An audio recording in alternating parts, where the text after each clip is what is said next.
Who is the mole in season 2? Watch the video to find out. Let's dive into why Shawn isn't the mole, even though there are some suspicious moments. Firstly, Shawn said he's a stay-at-home dad, which makes sense. However, he's actually an undercover cop. This background might explain why he sometimes acts suspiciously, but not necessarily as the mole. The task in the Napier grass, Shawn was in the first team, the one that didn't do much. However, this doesn't directly point to him being the mole. It could just be a coincidence. Finding the treasure. The main issue was either making the raft or when the rafts were in the water. The host mentioned the mole's job was to sink the boat. Shawn was in the group making the raft and even agreed to cut the bamboo thick when Muna suggested it, even though they didn't know the size of the treasure. This action could look suspicious, but it also shows he was trying to be cooperative. When it came to exemptions, Shawn didn't do much to seek out the exemption, which seems odd for a mole who should be trying to stay in the game as long as possible. Money Tower climb. Shawn was afraid of heights, but he was really good at climbing down the building. This suggests he was just overcoming a fear, which isn't a trait exclusive to the mole. During the fortune cookie task, Shawn lied about having an exemption but was visibly shaking. This indicates he's not a good liar, which isn't typical for a mole who needs to deceive well. Glamorous gala. In the glamorous gala, yes, Shawn did something he wasn't supposed to, but he did it intentionally while being seen by Mike. If he were the mole, he'd likely try to be more discreet. In general, while Shawn did lie a couple of times and showed some suspicious behavior, there were usually reasonable explanations for his actions.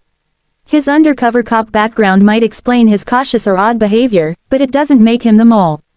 The real mole would have a more consistent pattern of subtle sabotage without easily explainable motives. Muna, a software engineer, has exhibited a mix of suspicious and seemingly innocent behaviors. Could she be the mole? The game in the Napier grass, Muna was in the first group, the team that failed to hit any intruders with the slingshot. This could be an early sign of subtle sabotage. The phone. Muna lied about the phone she chose. Choosing herself over the money for the group can be seen as a classic mole move, prioritizing personal gain over group success. Muna suggested cutting the bamboo sticks without knowing the size of the treasure. She was in the group making the raft, which almost sabotaged the mission. Was this another deliberate act to hinder progress? When it came to exemptions, Muna was very keen on obtaining one. She appeared genuinely upset when the money was lost.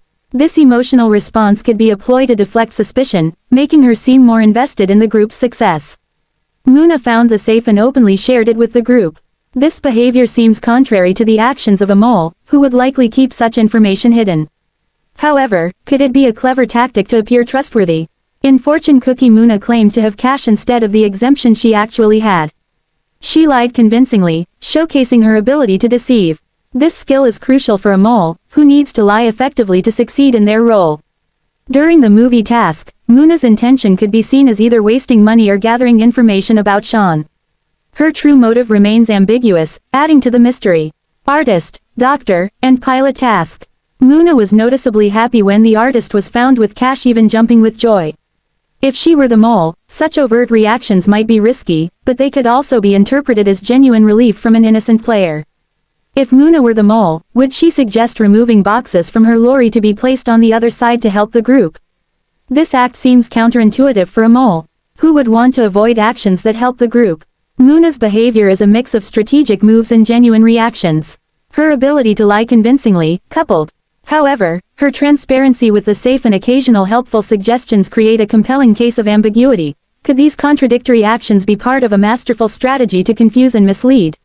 The mystery deepens as we continue to unravel the truth about Muna. Let's explore why Michael, a parking manager, might or might not be the mole. During the Napier grass task, Michael was in the second group with Andy as the sniper. Andy complained about fishy behavior, saying directions were ignored. Michael attributed this to the slippery floor, which could be an excuse or a genuine reason. In the sea, Michael dropped the emergency kit even deeper but retrieved it himself. This mixed behavior raises questions. Was the initial drop a mistake or intentional sabotage? When it came to getting an exemption, Michael did nothing suspicious. Could it be because he didn't need it, or was he trying to avoid drawing attention to himself? In the safe task, Michael wasn't very active, which could be seen as a lack of interest in helping the group or just a low-key approach. During the fortune cookie task, Michael showed excellent lying skills. This could be a crucial trait for a mole who needs to deceive others effectively. In the movie task, did Michael go to waste money or to gather information on Shawn? His intentions remain unclear, adding to the mystery. At the gala, Michael didn't do anything suspicious to sabotage the group. His behavior was unremarkable, which might be a strategy to avoid detection. Regarding the money in the lorry, Michael suggested putting some money on Shawn's truck. Was this to lighten his own load or because he suspected Shawn? This action could be interpreted in multiple ways. Interestingly, Tony answered questions assuming Michael was the mole and was still eliminated. This indicates that Michael's behavior doesn't fit the typical mole profile. If we consider everything critically, Michael's actions don't consistently point to mole-like behavior.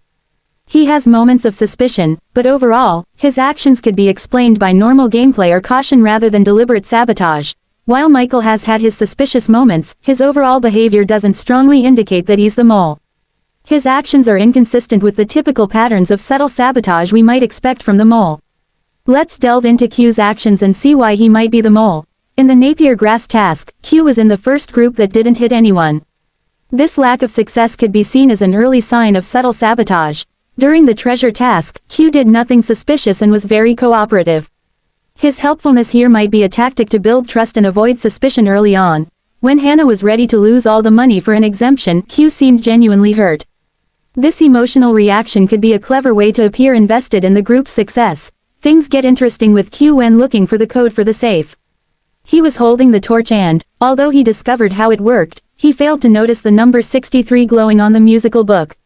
Missing such an obvious clue could be a deliberate move to sabotage the task, making this a very mole-like behavior. In the fortune cookie task, Q didn't lie about having $5,000. However, if the author wanted to avoid suspicion, they might not give the mole an exemption to prevent the need for lying. Instead, they could give the mole clues to avoid the exemption, allowing Q to keep the money without having to lie. Q didn't go to the movie. Was he not suspicious of anyone, or is it because he knows he is the mole? This absence could indicate confidence in his position and knowledge of the game. At the gala, Q didn't show any overt sabotage moves. He gave the exact description, but confusion at his table led to missing the doctor, whose picture Shawn had hidden. This mix-up could be another subtle sabotage attempt. To be honest, Q is in my top 3 suspects. He doesn't talk much when it comes to group suggestions, keeping a low profile. This could be a strategy to stay under the radar. No one suspects him, which makes him even more suspicious. Q's mix of helpfulness, subtle mistakes, and low-profile behavior makes him a strong mole candidate. His actions, or lack thereof, often align with what one might expect from someone trying to undermine the group without drawing attention to themselves. Deanna, a web sleuth, has exhibited a mix of helpful and suspicious behaviors.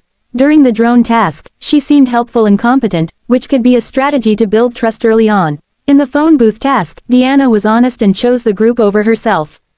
This act of selflessness is not typical mole behavior, but it could be a way to avoid suspicion.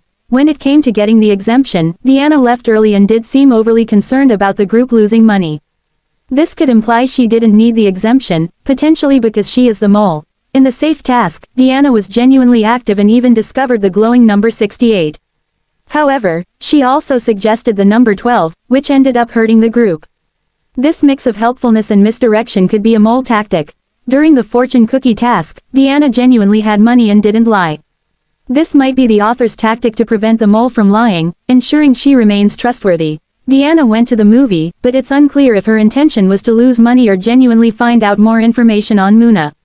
This ambiguity adds to the suspicion. At the gala, Deanna was given clear instructions about a lady wearing gold clothing. When they failed to find the lady, she suggested another woman, even with clear instructions from Q. This could be a subtle sabotage attempt. Deanna has gained a lot of trust from the group, which can be a mole-like behavior. A trusted mole can cause more effective sabotage without being suspected. However, when someone bid all the cash, she seemed genuinely hurt, which contradicts typical mole behavior. While Deanna has moments of genuine helpfulness and trustworthiness, her actions also include subtle sabotage and misdirection. Her ability to maintain trust while occasionally misguiding the group makes her a strong mole candidate. The mixture of genuine and suspicious behaviors creates a compelling case for her potentially being the mole. Hannah, a marketing consultant, participated in the Napier grass task as part of the slingshot group, which failed to hit any intruders. This lack of success could be a coincidence or an early indication of subtle sabotage. Hannah's desperation for an exemption seems contrary to typical mole behavior. A mole might not need an exemption as they have other ways to stay in the game. The only notable mole-like behavior from Hannah was when she suggested several codes that failed to open the safe. This could be seen as an attempt to mislead the group. If Hannah were the mole, she might have informed Tony about what she saw Ryan do to create suspicion on her instead of herself. Her failure to do so suggests she might not be trying to deflect attention away from herself. Based on these observations, Hannah does not exhibit consistent mole-like behavior. Her desperation for exemptions and lack of strategic misdirection point away from her being the mole. While there was a moment of potential sabotage with the safe codes, it isn't enough to definitively label her as the mole. Therefore, it seems unlikely that Hannah is the mole. Nish, a marketer, chose to be the leader at first. If he were the mole, this might not be the best strategy, as it places him in the spotlight and increases scrutiny of his actions. In the forest task, Nish led the group in the wrong direction. This could be seen as a mole-like behavior, subtly sabotaging the group's efforts. However, Nish was willing to open the clue letter, which resulted in losing some money for the group. This action might seem suspicious, but it could also be interpreted as a genuine attempt to help the group progress. There aren't many instances where Nish tries to sabotage the group. On the contrary, he often appears to be helping the group. His consistent efforts to assist rather than hinder suggest that he is not the mole. Based on these observations, Nish does not exhibit consistent mole-like behavior. While there was a moment of potential sabotage with the forest task, his overall actions are more aligned with helping the group rather than undermining it. Therefore, it seems unlikely that Nish is the mole. Ryan, a stay-at-home mom and volleyball coach, has a mix of commendable and suspicious behaviors. In the Napier grass task, Ryan performed well and even saved Nish. This behavior is not typical of a mole who would usually avoid directly aiding the group.